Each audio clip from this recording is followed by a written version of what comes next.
Hi guys, मैं हूं शांतनु और ये ना मैंने $5 का वेंचर सेल में खरीद तो लिया। मैंने कहा वेंचर क्या बहुत चीक लगूंगा एकदम, पर ये लग रहा है वेंचर, तो मैं क्या बोलूं। अरे यार यार कल ना मैंने इंस्टाग्राम पे एक चीज देखी, मुझे मतलब क्लियर करो ये बात, मुझे अभी तक समझ नहीं आई। डेनिम ऑन डेनिम का क्या मतलब होता है? एक लौंडे ने जीन्स के ऊपर जीन्स पहनी हुई थी। I always thought denim on denim means कि जीन्स के ऊपर डेनिम, जीन्स के ऊपर डेनिम जैकेट पहनी जाए, लेकिन उस लौंडे ने जीन्स के ऊपर जीन्स पहनी हुई थी और एक जीन्स का बटन खोला हुआ था, दूसरी जीन्स का बटन लगाया हुआ था। Is that denim on denim? पर हमारे को क्या, हम तो फिल्में रिव्यू करते हैं, फैशन नहीं। तो हंसना बंद करो। और हमने रिव्यू करी लव आजकल। तेरे को क्या लगता है मैं चूतिया है? ये भैंचो इतनी बुरी पिक्चर है, मेरे दिमाग से निकल नहीं रही। I am sorry. हमने रिव्यू करी रात अकेली है। घर का कोई आदमी इन्वॉल्व है इसमें? थोड़ा खेलती हैं आप इनकी। आपको उनके जाने का दुख नहीं है? कौन मार सकता है उनको? तो फाइनली नेटफ्लिक्स के झमूरों का सस्ती भांग वाला नशा उतरा और उन्हें लगा कि शांतनु के लेटर हमारे को थप्पड़ की तरह लग रहे हैं, तो क्यों ना हम अपने नशे से जागे और फिर हम बनाए एक ऐसी पिक्चर जो थोड़ी तो अच्छी हो, थोड़ी तो सेंस बनाए, हमारे को जो सैलरी मिल रही है उसको थोड़ा तो जस्टिफाई करें। तो जैसे आपको पता ही है, ये है एक मर्डर मिस्ट्री। तो भैया कहानी सेट है यूपी के एक छोटे से गांव में, जहां पर एक बड़ी उबर वेल्दी फैमिली होती है और उसके हेड का, उसके सरदार का हो जाता है मर्डर सुहाग रात वाले दिन। और जैसे तैसे ये पूरा का पूरा केस आके लग पड़ता है मत्थे नवाजुद्दीन सिद्दीकी के, जो प्ले करते हैं सीनियर इंस्पेक्टर जटिल यादव। जटिल यादव यानी नवाजुद्दीन सिद्दीकी की इंट्रोडक्शन बिल्कुल इंडियन मैच मेकिंग स्टाइल में होती है, बस उसमें नहीं होती Seema aunty. I am Seema Taparia, I am Mumbai top matchmaker. फिर मैंने सोचा सीमा आंटी होती भी तो बेचारे की बिल्कुल ही शादी नहीं होती, क्योंकि रंग तो काला है ना। तो भैया जटिल यादव बेसिकली स्ट्रगल कर रहे होते हैं कि भैया मेरी शादी नहीं हो रही है, क्योंकि लड़की कोई बोल देती है कि मेरा रंग काला है, कोई कहती है मैं पुलिस की नौकरी में हूं। तो जटिल यादव की बेसिकली शादी नहीं हो रही होती और वो कहीं ना कहीं इस चीज के लिए बड़े परेशान भी होते हैं। कब करा रहे हमारे साहब का ब्याह?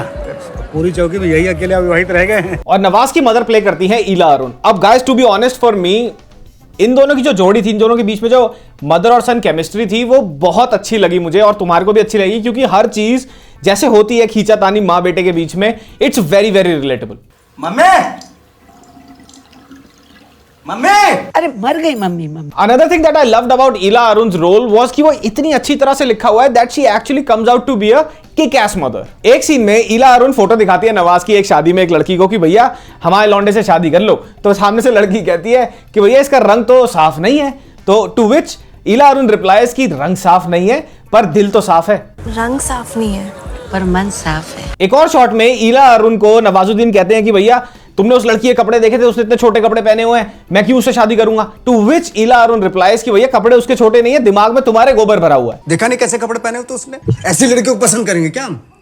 गोबर भरा है तुम्हारे दिमाग। I love the fact when parents call out their children on stupid biases जब शादी पर बात आती है, और ईला अरुण भी एक्चुअली यही करती हैं।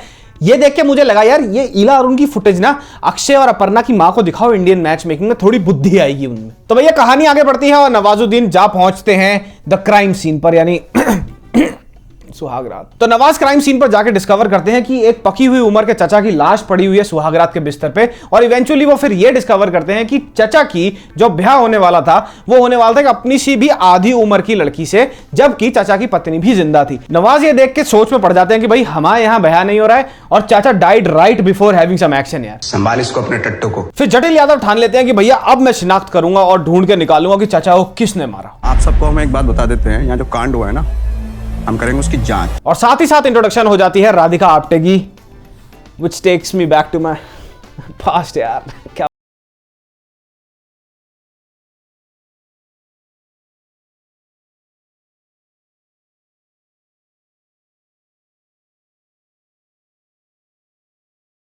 मैंने तुम्हारे को यार अपने लवर बॉय पास की पिक्चर दिखाई दी है, तो मैंने यार कम ऑन यार एक लेटर लिख ही दिया जाए यार राधिका को, एकदम दिल से लिख दिया जाए यार।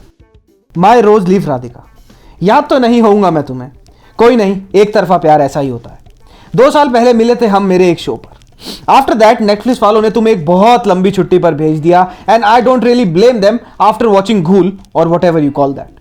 हाउएवर अच्छा लगा तुम्हारा परफॉर्मेंस देखकर, रात अकेली है मैं। अब बस आशा करता हूं कि तुम्हारा फेक इंग्लिश एक्सेंट भी चला गया होगा। तुम्हारा पुराना प्रेमी लवर बॉय शान @yahoo.com। मेल में।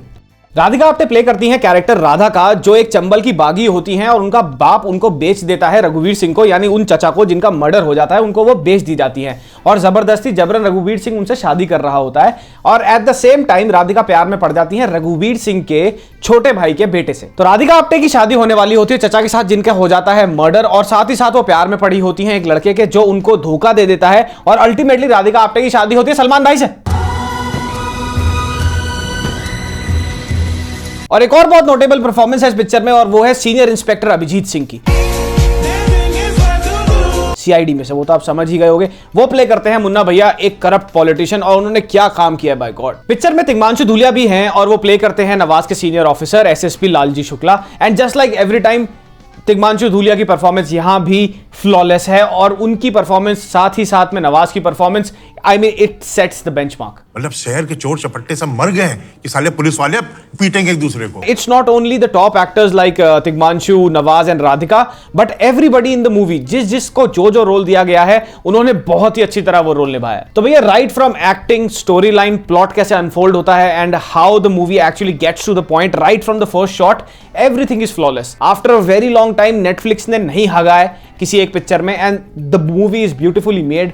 Of course, all the kudos goes to the directors and the writers and the producers. कहीं पर आपको मूवी लगेगी कि थोड़ी सी ज्यादा ड्रैग हो रही है, 2-3 गाने हैं जो मेरे को लगा खामा के हैं, होने नहीं चाहिए थे, और जो पूरा राधिका और नवाज का लव एंगल है वो थोड़ा सा लैग ले आता है। अगर वो नहीं होता तो मूवी और भी ज्यादा अच्छी होती। The best part about the movie is कि इसकी स्टोरी जो राइटर्स ने लिखी है वो कितना दिमाग लगा के लिखी है। जगह जगह पर आपको अंडरटोन्स दिखेंगे कि भैया शादियां कैसे होती हैं हिंदुस्तान में, रंग के भेदभाव पे शादियां नहीं होती हैं लोगों की, लड़कियों को खरीदा या बेचा जाता है शादियों के लिए, और बड़े घरानों में लड़कियों को कैसे फीमेल ऑपरेशन कितना जबरदस्त है वहां पर। ये सब पूरा का पूरा एक थ्रिलर के साथ साथ चल रहा है, और कहीं पर भी आपको ऐसा नहीं लगेगा कि भैया एक चीज मेन स्टोरी लाइन को ओवरपावर कर रही है, and that's the beauty of the writing of this story. एक रिव्यूअर ने तो अपने थंबनेल में लगाया है, हाँ ऑस्कर वाली मूवी, हाँ ऑस्कर वाली मूवी, हाँ हाँ हाँ। अरे भैया ऑस्कर वाली मूवी नहीं है, बट बहुत ही अच्छी पिक्चर है, जाके देखो।